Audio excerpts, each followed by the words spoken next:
창세기 47장 1절서부터 12절까지 그리고 뒤에 가서 27절부터 31절까지 이렇게 두 군데를 교독하도록 하겠습니다.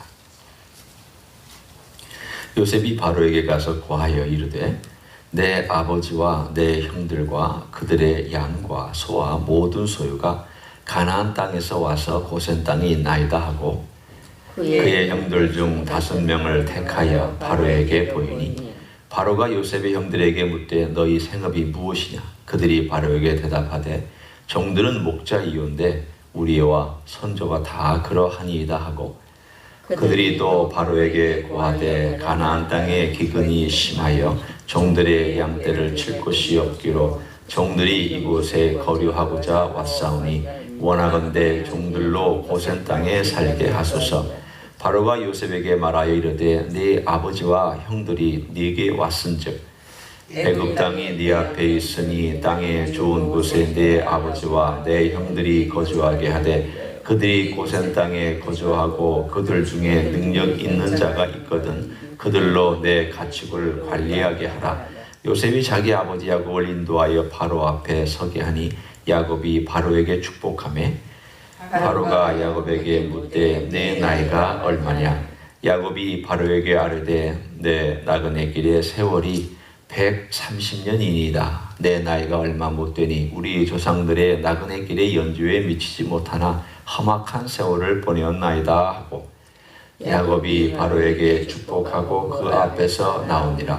요셉이 바로의 명령대로 그의 아버지와 그의 형들에게 거주할 곳을 주되 애굽의 좋은 땅 람셋을 그들에게 주어 소유로 삼게 하고 또 그의 아버지와 그의 형들과 그의 아버지의 온 집에 그 식구를 따라 먹을 것을 주어 봉양하였더라. 27절로 넘어갑니다. 이스라엘 족속이 애굽 고센 땅에 거주하며 거기서 생업을 얻어 생육하고 번성하였더라. 야곱이 애굽 땅에 17년을 거주하였으니 그의 나이가 147세라. 이스라엘이 죽을 날이 가까움에 그의 아들 요셉을 불러 그에게 이르되 이제 내가 네게 은혜를 입었거든 청하노니 네 손을 내 허벅지 아래에 넣고 인애와 성실함으로 내게 행하여 애굽에 나를 장사하지 아니하도록 하라. 내가 조상들과 함께 눕거든 너는 나를 애굽에서 메어다가 조상의 묘지에 장사하라. 요셉이 이르되 내가 아버지의 말씀대로 행하리이다. 같이 읽습니다. 야곱이 또 이르되 내게 맹세하라 하매 그가 맹세하니 이스라엘이 침상머리에서 하나님께 경배하니라. 아멘. 오늘 이 47장에 나오는 이야기는 요셉이 총리 대신으로서 어떻게 이스라엘과 그리고 그의 아들들을 봉양했나 먹이고 살렸나 하는 짤막한 이야기 같은 그 이야기와 그러나 가운데 토막에는 요셉이 어떻게 애굽 나라의 총리 대신으로 마지막까지 그 나라의 법과 또 정치와 경제적인 부분에 대하여서 법들을 만들어가고 질서를 잡아가는지에 대한 이야기들이 나옵니다. 일단 간단하게 가운데 토막부터 하고 다시 우리가 오늘 읽은 본문으로 돌아오면 애굽의 그 기근이 5년 더 남아서 그야말로 마지막까지 내려가는 그 과정 속에서 그들은 자기들의 동물을 팔 수밖에 없었고 또 자기들의 땅을 팔 수밖에 없었고 결국은 그들은 자기들이 이 전 애굽 땅 전체가 바로의 땅이 되어서 바로를 위하여서 일하는 신하가 되어버린 그런 제도를 마련해 버렸습니다. 사실은 바로의 입장으로 보면은 이 요셉이란 사람이 너무나 좋은 거예요. 자기를 이롭게 만들어주니까 왕권을 강화시켜 주죠. 그리고 모든 토지제도를 다 바로의 휘하에 놓게 만들었죠. 거기에다가 세금을 걷어들이는데 5분의 1을 걷어들이는, 그렇게 걷어들이는 20%를 걷어들이는 그러한 제도를 마련했으니까 말이죠. 그런데 이 20% 제도가 사실은 애굽에 정착이 되어서 기록에 의하면 그 이후로 계속 애굽 땅에 모든 농사짓는 사람들은 20%를 바로에게 바치도록 되어 있는 그 제도를 누가 만들어서 시행하기 시작했느냐? 47장에 나와 있는 요셉이 기근 때 만들었던 것이죠. 그러니까 누가 만드는지는 모르지만 이게 애굽의 전통이었다는 것만 알고 그렇게 진행되었던 이야기가 본문에 등장합니다.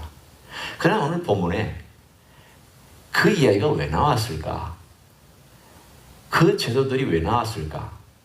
오늘 하나님께서 요셉이라고 하는 사람을 통해서 어떻게 그 꿈을 이루어 가시는지, 그리고 그 나라의 재상으로서 그가 얼마나 인정받고 살게 하는지에 대한 것을 보여주면서 이것이 바로 하나님께서 요셉을 들어 사용하시는 길이었다. 그리고 요셉을 들어 사용하실 때에 그 요셉이 어떻게 이스라엘 자손들을 먹여 살릴 수 있었느냐에 대한 배경을 우리들에게 설명해 주고 있습니다. 우리는 좀 의아하죠. 아니 어떻게 해서 요셉이 한 사람이 재상이라고 한다 할지라도 히브리 사람인데 히브리 사람을 그냥 멸시하고 목축한다고 양과 소떼를 키운다고 멸시하는 아주 저급한, 만약에 지금 우리가 그런 일들은 없지만 얼마 전까지만 하더라도 무시하는, 어떻게 저런 나라에서 왔을까? 어떻게 저렇게 못 사는 나라에서 살까? 예를 들면 그렇게 무시하는 말투로 하는 말투들이 있었잖아요. 그런 말과 똑같은 그 시대에 문명도 없고 소나 양이나 키우고 제대로 배우지도 못했고 제대로 문화도 잘 깨우치지 못한 저 미디안 데서부터 온 저 히브리 민족, 이렇게 생각하기 쉬운 그 나라 사람이 어떻게 가장 좋은 땅을 받고 가장 좋은 땅에서 그들이 번성할 수 있었는가에 대한 이야기의 그 배경 속에 요셉의 이야기를 넣고 있습니다. 요셉이 애굽 땅에 끼친 은혜가 대단히 컸습니다. 요셉이 애굽 땅에 일종의 전설처럼, 애굽 땅에 있는 사람들의 입장에서는 요셉은 구세주입니다. 만약 요셉이 없었다면 7년의 그 대기근 동안에 사람들과 왕조가 다 무너져 내렸을 것입니다. 많은 나라의 왕조가 무엇으로 무너져 내리는가?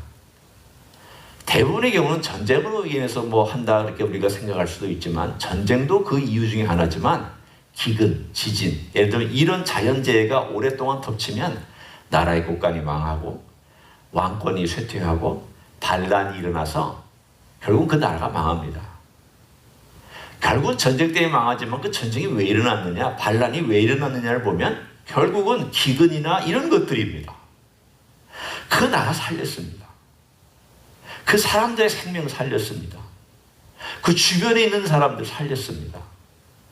그럼 이게 누가 하신 것이냐는 거예요. 우리가 언뜻 보기에는 요셉이 그 일을 했다라고 우리는 얘기할 수 있습니다. 맞습니다. 그러나 이 모든 것 배후에서 하나님께서 요셉이라고 하는 한 사람을 통하여서 일을 하셨습니다. 애굽을 살렸습니다. 그럼 애굽을 살린 게 왜 애굽을 살렸을까요? 애굽을 살린 것에만 머물지 아니하고 하나님께서는 그의 백성을 살린 것이고, 그의 백성을 살리는 데 머물지 아니하고 그 백성이 번성할 수 있도록, 오늘 본문에 드디어 그 얘기가 나오잖아요. 하나님께서 번성케 하셨더라. 우리가 오늘 읽은 그 뒷부분에 가보면 27절에 그 말씀이 나옵니다. 이스라엘 족속이 애굽 고센 땅에 거주하며 거기서 생업을 얻어, 무슨 생업을 했는지는 나와 있지 않아요. 뭐 여러 가지 일들이 있겠죠. 소도 양도 키웠겠고요. 그리고 바로 왕의 동물들도 키웠겠죠. 생업을 얻어 정착을 이제 잘했고 생육하고 번성하였더라 라고 되어 있습니다. 그래서 70명이 들어간 그 인구가 나올 때에는 250만이 되어서 400년의 시간이 지난 다음에 거대한 민족을 이루어서 나오는 놀라운 축복의 역사를 누가 하셨느냐? 하나님께서 하셨고, 그 첫 출발을 요셉으로부터 출발시켰던 그 사건이 등장합니다. 오늘 여기에 나와 있는 그 사건에 등장하는 가운데 오늘 이제 드디어 야곱이 바로 앞에 와서 서서 바로와 함께 대면하는 사건이 나옵니다. 생각해 보십시오. 초라한 노인입니다. 아무리 자기들의 무리를 이끌고 온 족장이라 할지라도 바로는 대제국의 황제입니다. 그 당시에 제일 힘이 셌던 나라는 애굽입니다. 그 당시에 미국과 같은 파워를 갖고 있던 나라가 애굽입니다. 그 애굽의 황제와 같은 지위에 신이라고 불리는 그 사람 앞에 한 초라한 노인이 섰습니다. 130세입니다. 언제 죽을지 모르는 노인입니다.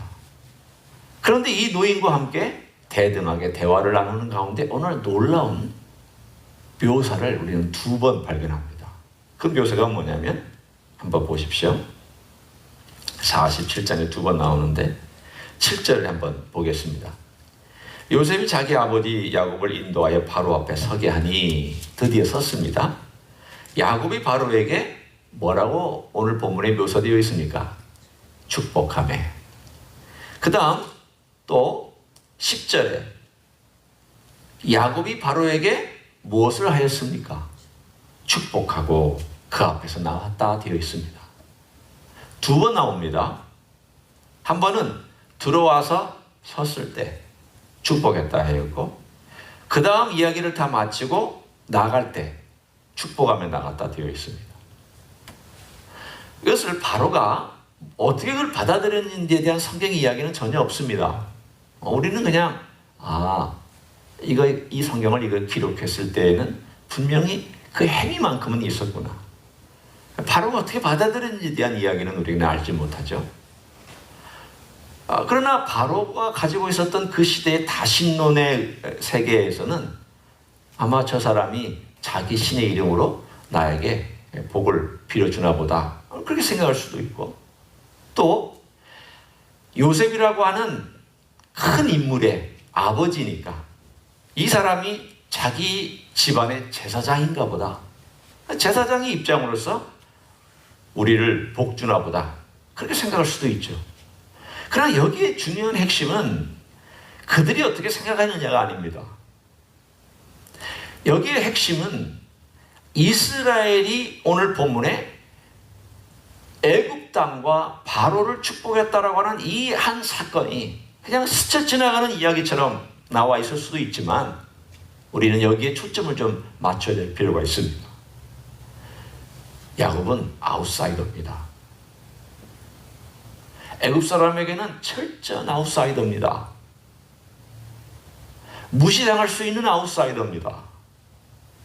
그런데 이 무시당할 수 있는 아웃사이더가 그의 행위에 꿀리지 아니하고 당당하게 바로를 축복할 수 있고, 들어갈 때 축복할 수 있고 나올 때 축복할 수 있는 그러한 사람으로 바로 그 황제 앞에, 왕 앞에 설 수 있는 이 거대한 믿음의 유산이 어디까지 흘러내려왔느냐? 사실은 이스라엘 민족에게 주신 하나님의 축복이기도 했습니다.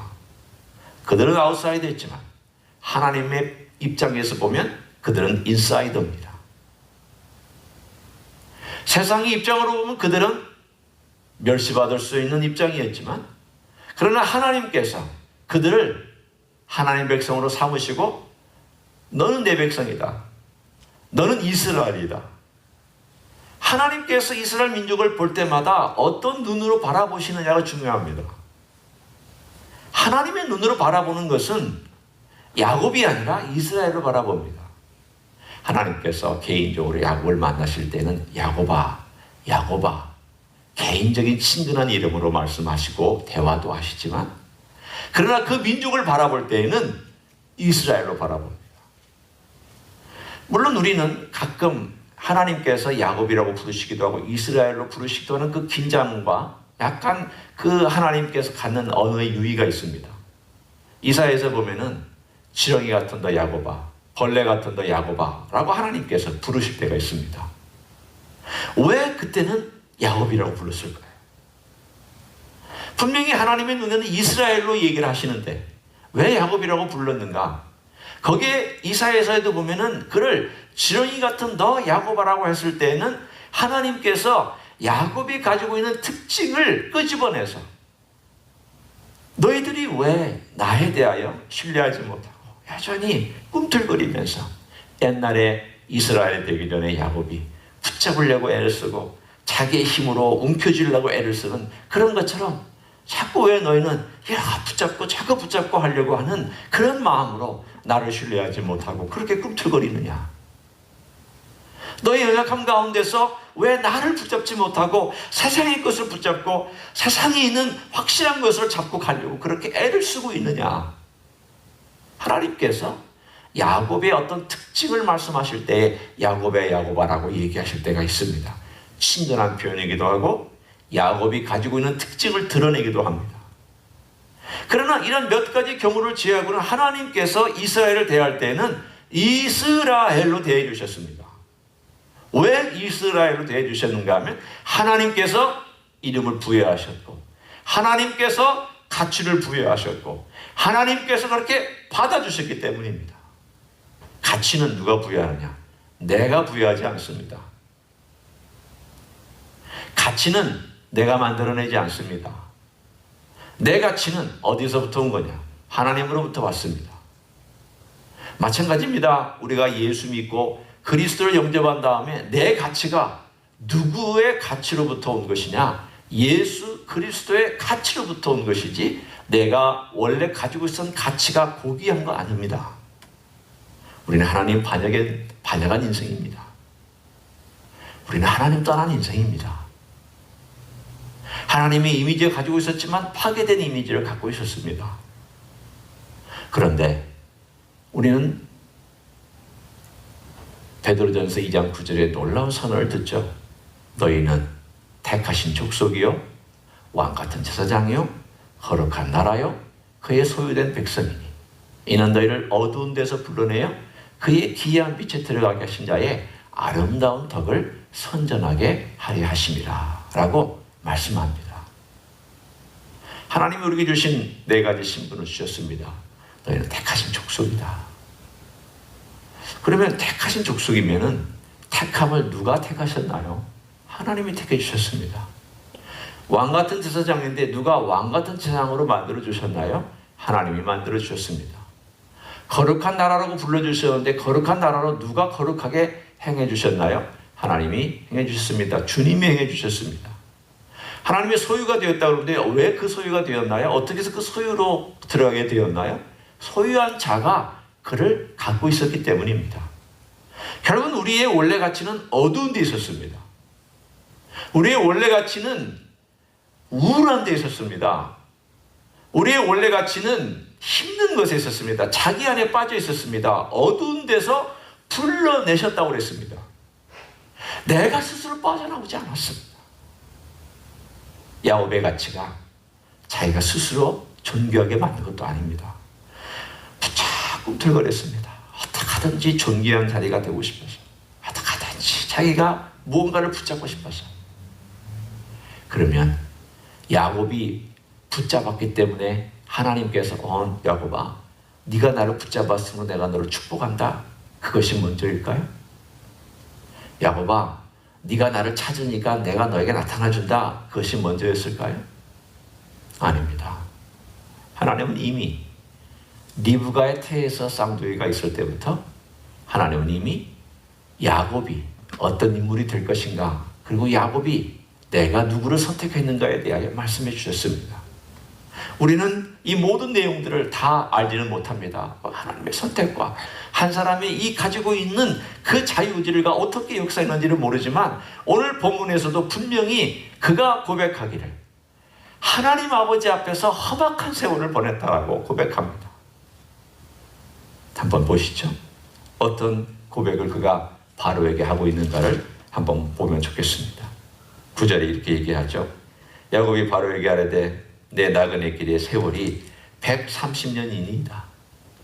내 나이가 얼마 못 되니 우리 조상의 나그네의 길에 연조에 미치지 못하나 험악한 세월을 보내었나이다. 130년이 내 나이가 얼마 못 된다고 하면 도대체 얼마를 살아야 좀 된 나이를 산다는 말일까요? 자기 아버지나 할아버지하고 비교한 거죠. 할아버지는 176세 죽었고 자기 아버지는 180세 죽었습니다. 130세니까 자기 할아버지나 아버지보다는 50년 플러스 알파 부족한 세월을 자기가 살고 이제 얼마 있으면 죽을 거라고 생각했던 그 나이라고 얘기하고 있습니다. 그러나 하나님은 그에게 17년을 더 주셨습니다. 아마도 그 17년을 행복한 나이였을 것입니다. 그러나 우리 한번 생각해 봅니다. 그 마지막 17년을 제외하고 야곱의 생애에 가장 핵심되어서 살아왔던 65세부터 70세 가나안 땅을 떠나서 하란으로 갔던 그 나이부터 그가 130년이 되도록 한 세월은 정말 험악한 세월이었습니다. 20년 동안 종살이 했습니다. 도망 나왔습니다. 위기 속에서 세겜 땅에서 멸망당할 위험당했습니다. 이곳저곳 떠돌아다니면서 양떼와 소떼를 키웠습니다. 자기 아들들이 가나안 문화 속에 젖어서 가나안화 되는 것을 지켜봤습니다. 자기 아들 죽었다라고 믿고 슬퍼했습니다. 그 모든 세월을 가만히 생각해 보면은 참 야곱의 생애 가운데 즐겁다, 기쁘다라고 하는 어떤 것보다는 참 슬픔이 많고 아픔이 많은 처음 65에서 70은 이삭 때문에 평온한 삶을 살았을 수 있어도 그 65, 70부터 130세까지의 그 반절은 슬픔과 험악함과 힘듦과 아픔의 세월이었습니다. 오늘 어쩌면 이것이 바로 우리에게 주신 두 가지의 모순된 모습입니다. 뭘까요? 하나는 험악한 세월입니다. 인생의 현실입니다. 하나는 어렵고 곤고한 인생입니다. 우리 인생의 현실입니다. 또 하나는 축복하는 인생입니다. 누군가를 축복해 줄 수 있고 어떤 축복인가에 대하여서 그 축복의 통로가 되는 인생입니다. 이 두 가지를 동시에 이 47장으로 우리들에게 보여줍니다. 험악한 세월을 고백합니다. 그러나 이 험악한 세월 동안 하나님이 함께 하시기 때문에 그는 누군가를 축복해 줄 수 있습니다. 그게 왕이라도 축복할 수 있고 그게 가난한 사람도 축복할 수 있습니다. 험악한 세월 살았습니다. 생명의 위기도 있었습니다. 그러나 그런 것 때문에 그는 오히려 하나님께 더 가까이 갔고 하나님께 더 가까이 갔기 때문에 하나님께서는 그를 통하여 심지어는 그 아들들을 통하여 하나님이 어떤 일을 행하시는지에 대하여 오늘 계속해서 말씀해주고 있는 내용입니다. 마찬가지입니다. 우리의 생애는 어떨까요? 험악한 세월 있을 수 있죠. 힘든 세월 있을 수 있어요. 편한 것보다는 오히려 힘든 것들이 우리의 삶에 더 많이 있을 수 있습니다. 이게 우리 현실입니다. 누구는 편안하게 살고 누구는 평탄한데 왜 나는 이럴까? 우리 그렇게 얘기할 필요 없습니다. 각자 인생에 주신 우리의 고난이 있고 각자 인생이 걸어가는 아픔이 있습니다. 각자에게 다 있습니다. 야곱을 생각하면 야곱보다 험악한 세월을 보냈을까요? 그 정도는 아닐 것 같아요. 그러나 각자에게는 이 험악한 세월이 현실이라 할지라도 하나님은 그것만 가지고 너 안 됐구나 그렇게 말씀하시는가요? 그건 아니잖아요. 이 험악한 세월 때문에 하나님을 더 붙들게 되고 하나님의 사람으로서 걸어가면서 단순히 내가 잘 먹고 잘 살고 또는 내 아들들이 형통하고 어떤 내 자식들이 형통하는 거기에 하나님께 초점이 있는 것이 아니라 오늘 딱 두 번 나왔지만 가장 핵심적인 이야기가 있습니다. 그것은 이스라엘이 제사장으로서 하나님의 사람으로서 이방 사람을 축복하고 있다는 것입니다. 오늘 우리에게는 이것이 더 명확하잖아요. 우리가 예수 믿는 사람으로서 예수 그리스도 안에 있을 때 우리는 우리가 복을 받고 내가 구원받고 내가 잘 살고 내가 이 땅 위에서 편안함을 누리고 그게 전부일까요? 아닙니다. 만약 기독교가 거기에서만 머물러 있다면 그건 뭔가 한참 우리가 오해하고 있는 것입니다. 기독교는 복을 나눠주게 되어 있고 축복하도록 만들어줍니다.